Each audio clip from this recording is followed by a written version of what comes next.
Hi guys, I'm Wilson, and I want to talk to you guys about my experience riding the loaded Icarus. Now, I've ridden a few different longboards before. I've ridden the Bustin' Maestro most recently, as well as a Sector 9 bamboo pintail, as well as a bunch of my other friends' boards. But the Bustin' Maestro is the one I'm coming from as I transition to ride this loaded Icarus. And I just wanted to give you guys an idea of what I'd experienced riding this, because I know Loaded's a very popular brand, but it's also one of the more higher end brands. It does cost a steep price a lot of the times.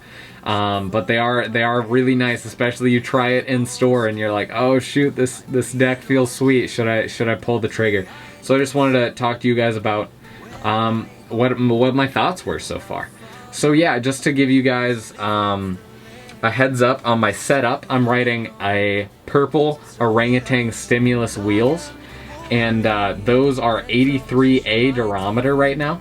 So they're the middle durometer, or I guess they have a light blue now, but these are the, I guess, upper echelon then of the stiffness, of the hardness of the durometer. So they do give way a little bit easier. They don't quite have such grip to the road, which is nice when you're trying to break traction. I haven't had any problems with them as far as holding me back. And then I'm also riding some Paris V3 180mm trucks, as well as the loaded Icarus deck.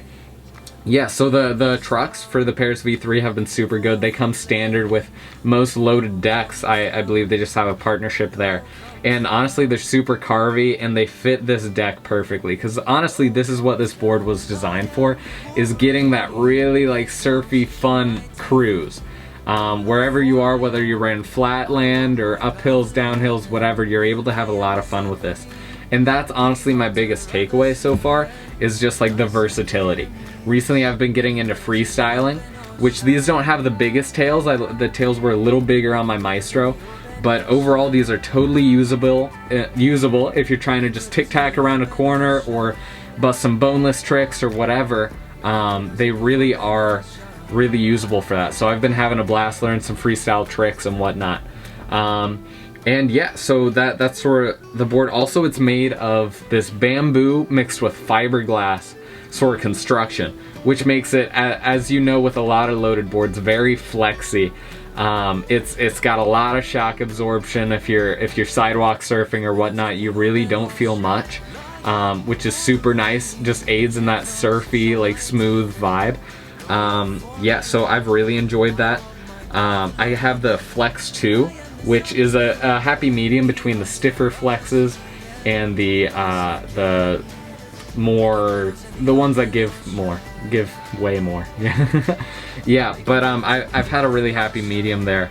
And even when I'm like jumping through the air trying to and landing on it, doing a boneless or whatnot, I am able to not bottom out or anything. It really disperses well and still cushions the ride, and it doesn't tend to spring me off too much, which is really nice.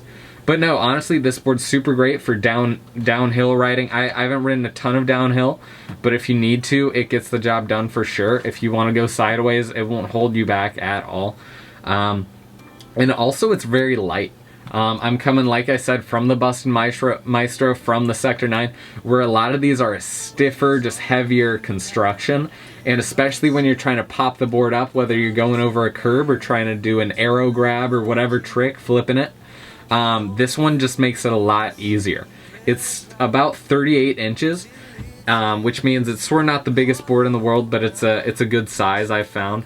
And yeah, the lightness is huge. You can really pop it up, flip it around, throw it back on the ground without too much trouble at all, which has been really nice. And yeah, so that's sort of my main experience with this board. Let me know if you have any more questions about it. But yeah, genuinely, I've had a great time with it. I would recommend, though, trying to find it on discount or something, because I know it can get really steep with some of these loaded boards, upwards of $300 just for a single complete.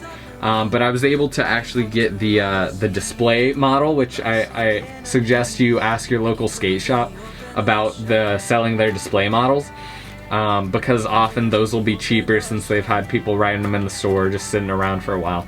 So if you are able to find one of those demo models, you are usually able to get a discount, and that's super helpful, especially when you're trying to pull the trigger on some of these more expensive decks. Yeah, so definitely thanks for watching this video.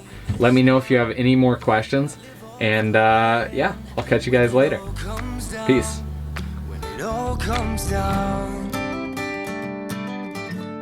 when it all comes down, lying